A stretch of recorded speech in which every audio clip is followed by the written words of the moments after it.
I am Penelope, author of epic fantasy and paranormal romance, and welcome to my imaginary friends, a look behind the scenes of an author mapping the worlds in my head and making them a reality. Hello friends, today is Sunday, August 29th, 2021, and this is episode 135 of My Imaginary Friends. I'm Leslie. So this week's best thing was the writing retreat that I went on. I just returned yesterday. I was gone all week in Vermont, in the mountains of southern Vermont, at a log cabin that a writer friend of mine owns. And there were 4 of us there, the writers Denny S. Bryce, Veronica Ferrand, Brenda Drake, and me. So it was originally a much larger retreat with a lot more authors in Florida. But a couple of weeks ago, everyone was like, Florida's not looking really good with the coronavirus and the Delta and the refusing to get vaccines or wear masks. So maybe that's not the best place to be. So I decided to postpone that. We could rebook the house, the big house that we had rented. And then, the smaller retreat sort of came together really, really quickly. So yeah, it was very beautiful. I have a few pictures that I will put on Instagram. The only downside was that the internet was very bad. It was like satellite internet in the mountains. But I think that ended up being sort of a good thing. Like I still had to get day job work done, web development, which requires good internet. And during the day, it was fine. It was just in the evenings. It really, really slowed down. And even during the day, I was doing some Zooms and there was some delays. So it wasn't the normal speed. Now, some people can write without internet at all. Like some people have those programs where they have to turn the internet off on their computer so that they're not distracted. I don't get distracted during my writing time, but I do need the internet to research. And I guess you could consider research a distraction if you allow yourself to fall down a rabbit hole and it just becomes procrastination.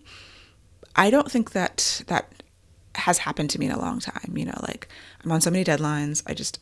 My time is tight. I still have a job, so I don't have a lot of time to waste. I do procrastinate like everybody else, but when it's my writing time, I keep it like sacrosanct. It's precious to me. So, but I do, and especially now in revision with a historical, I'm always researching. I researched before I wrote. I researched as I wrote. I'm researching as I revise. Just like little details or refreshers or something new that I've decided to include in the story. And it was fine for that. So yeah, it was really great. It was refreshing to be out in nature. Like trees are surrounding you. There's a little pond on the property. I did some hikes and got out into the wilderness. But also, the community aspect, the fellowship with other authors, and just having that sort of time away from everyone else. Like we were there. We basically didn't leave only to go to the grocery store. We made the food there and having the time to focus completely, even as I still had to, keep up with the important client stuff and some, other responsibilities. For the most part, I was able to, or for at least half the day, I was able to completely focus in a different way than I do here. So yeah, I do recommend writing retreats, get together with some writer friends, go away somewhere. If you can have like food brought in. I know some people who like hired a chef. This is like when they had 15 people there and they hired a chef, or just figure out the meal situation. But give yourself some time to write. Now, the downside is that because there is community and fellowship, that can be a distraction. I was very focused and I was still getting up in the morning to write with my friend Ines Johnson at 8 a.m., which is our usual routine. And that was really helpful because, you do want to talk to people and they're there, but at the same time, I need to write first thing in the morning. Like I can't chat for a while in the morning and then write. My brain is just wired. I've wired it purposefully to be like, okay, wake up and write at least 5 days a week. That's not the Monday through Friday routine. And I didn't want to lose that. I had done my schedule and I was hitting my schedule. I actually got an extra chapter done that was unscheduled. So I'm very happy about getting a little bit ahead of the curve on this revision. But yes, I think that is something to be aware of when you do these like writing retreats, when you're writing with a lot of people in person. Make sure that you have, I think having like a daily schedule for everyone. If the one in Florida, if next spring when we reschedule the larger retreat, if that goes forward and things in Florida improve, I'm going to recommend like a schedule. like, okay, everybody writes, or you don't have to follow it, but just don't distract other people. But you have like quiet writing time, or maybe like quiet spaces. So if you want to go talk to someone, like this room is for chatting. And if you are bored or you need human contact, you go over there. But otherwise, everyone is quietly writing until till like 4 o'clock or whatever. I don't know. I like schedules. I'm a little regimented. Other people might not be fans of that idea. It was just, I can't go away for a week and disrupt my life like that and not get my work done, if that's the whole point of the trip. So I did. I'm very happy that I got an extra chapter done while I was there. And she had like the hatchet throwing. So like a target and these little hatchets that you threw, and knives, also knife throwing. So I was doing that, which I had never done before. And I was hitting the target, just not with the sharp part of the blade, so it wouldn't stick in. But I did hit the target several times, and I do have video evidence of that. Maybe a few more tries, I would have gotten it. Although now my shoulder is sore. I do feel it. Like I did it for maybe like 20 minutes, and whew, I feel it. A lot of people also do personal writing retreats where they just check themselves into a hotel or Airbnb and write. And I've thought about doing that. I actually never have pulled the trigger on it. But just, being away from the dogs and the husband and having someone deliver meals, or being a place like in a hotel with a restaurant where you can just order room service or something. It's an idea. Or just in an Airbnb where I can cook myself, but kind of cooking defeats the purpose, I think. I don't know. If you like to cook, that's different. I don't particularly enjoy it. But I think it can be good to take some time away and be in a different location with different responsibilities, or to reduce your home responsibilities. Like you're not doing laundry, if you have a kitchen, you do have to clean up and do basic things. But I don't know, mindset shift of being away with a purpose. Like I'm going to do this thing, I'm going to pay X number of dollars to travel, to stay somewhere else and write. And I think the key to a successful retreat is planning what you want to get done by the end, like having a goal. I knew I wanted to get through chapter 17, and I got through chapter 18. And having each day, like I had these 2 chapters I have to get done today. So I'm not really trying to talk to you until I get my chapters done.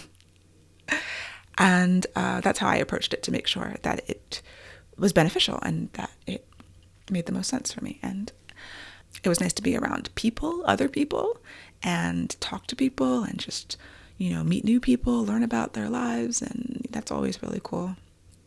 So yeah, highly recommend a writing retreat, whether it's just you, or whether you gather some people together and rent a house, or, the beach retreats. I've done beach retreats many years ago.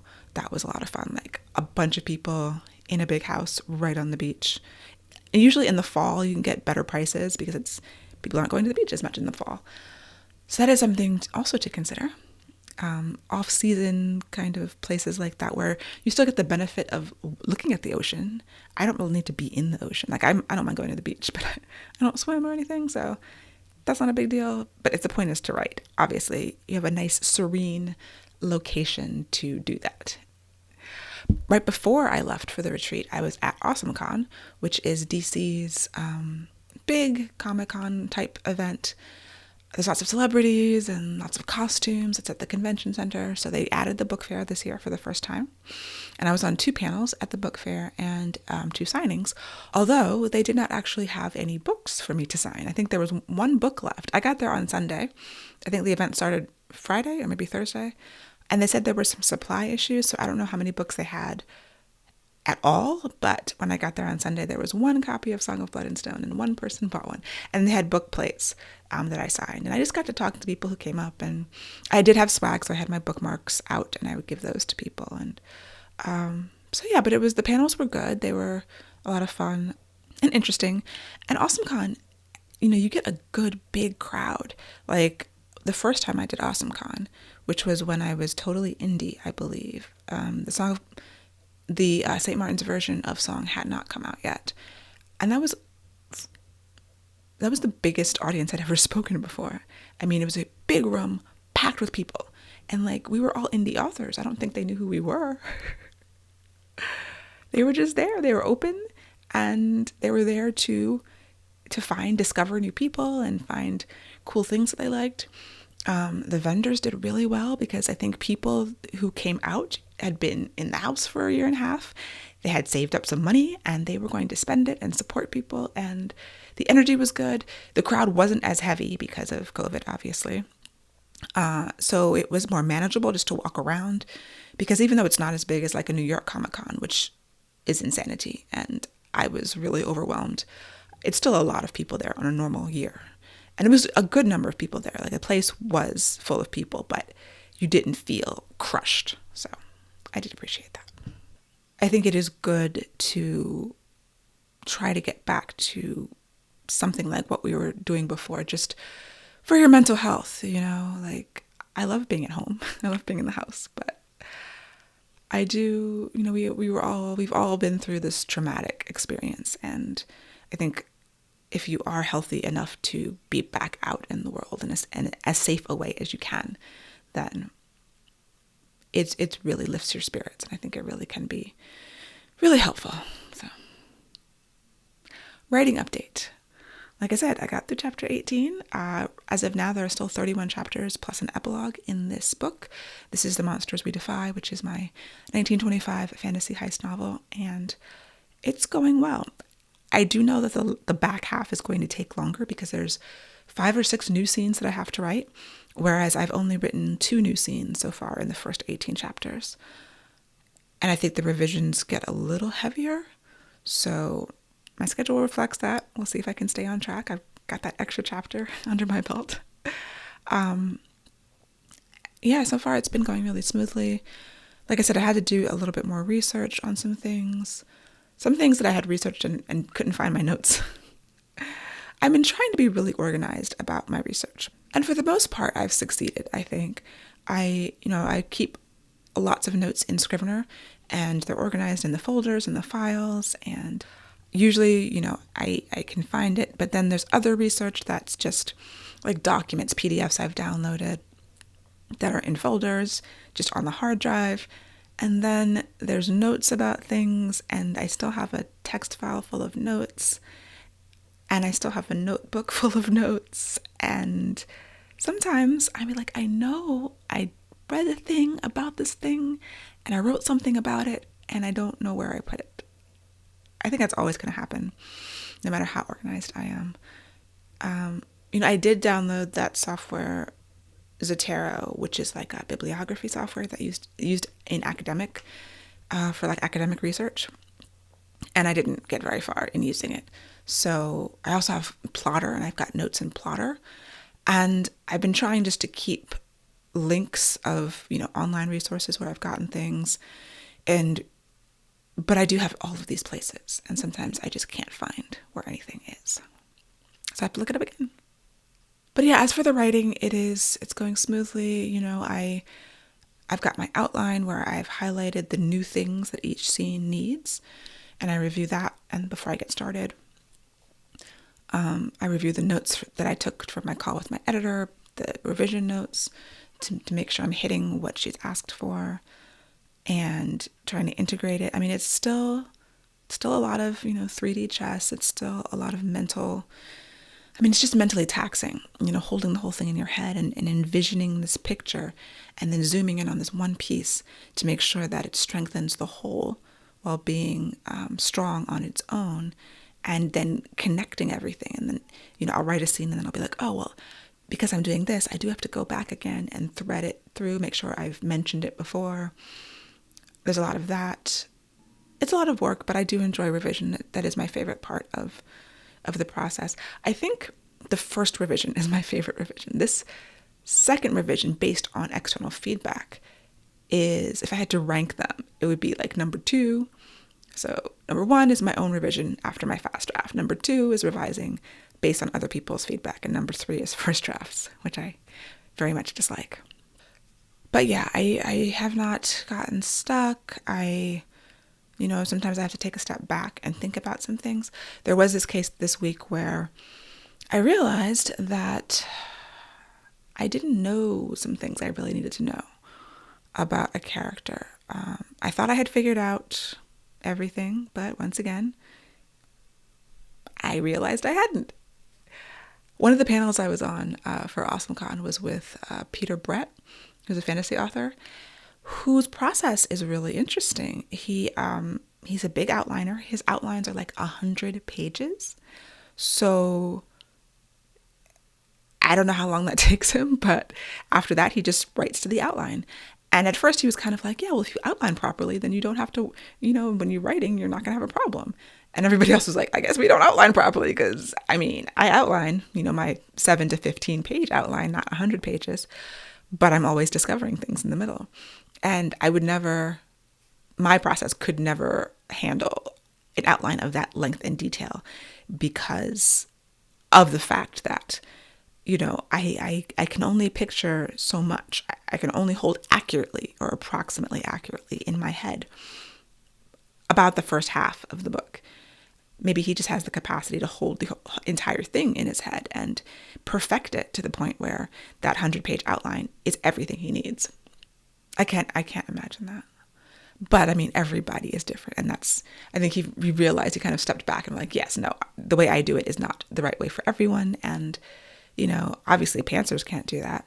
And every process is different. So own your process, just because he is doing 100-page outlines doesn't mean that anyone else has to or even should, because that is quite intense.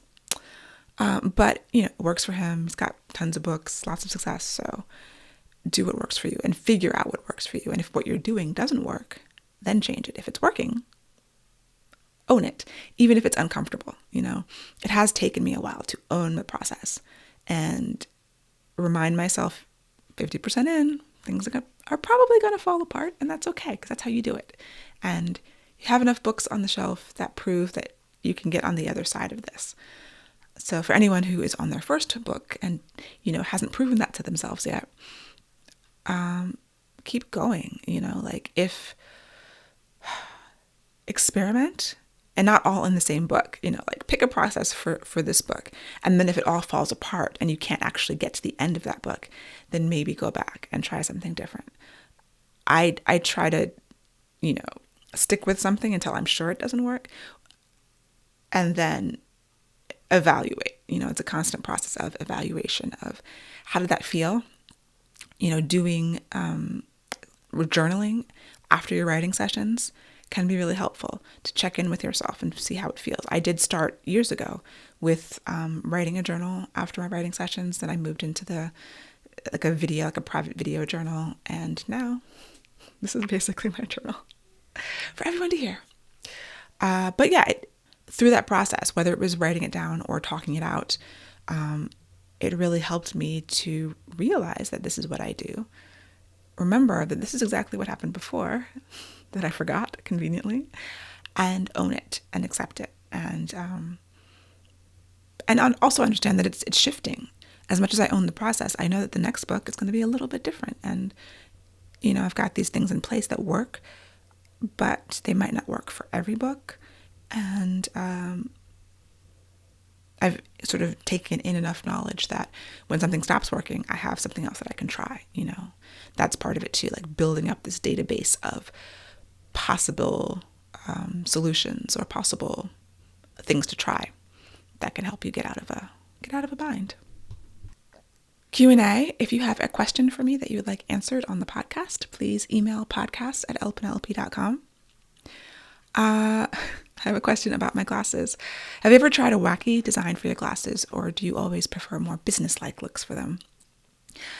I'm not a person that can change glasses. When you get a new pair of glasses, your depth perception is always off and my feet always feel far away, which is why I can't wear prescription sunglasses because I can't switch them out. These are the glasses. And so I've never tried any sort of wacky design because it's this is what I'm wearing every day. I have never coordinated them with my outfits or anything like that. I have the glasses, I have them for a year or two, and then I get new glasses that I have to adjust to because the period of adjustment for me takes 3 or 4 days.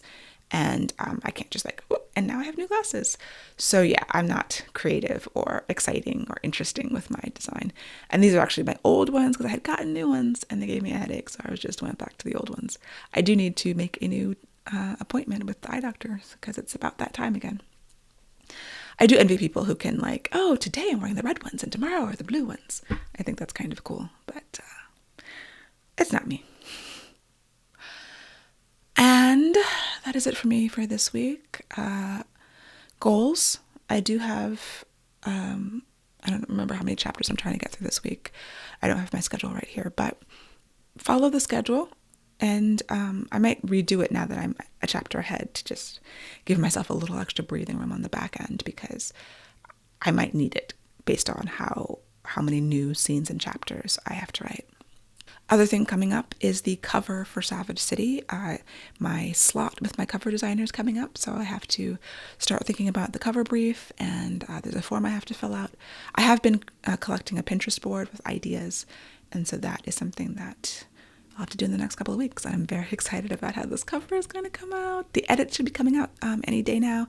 Coming back from the editor, I've gotten feedback from beta readers, and as soon as I finish Monsters, I'm diving back into Savage City. So be excited with me.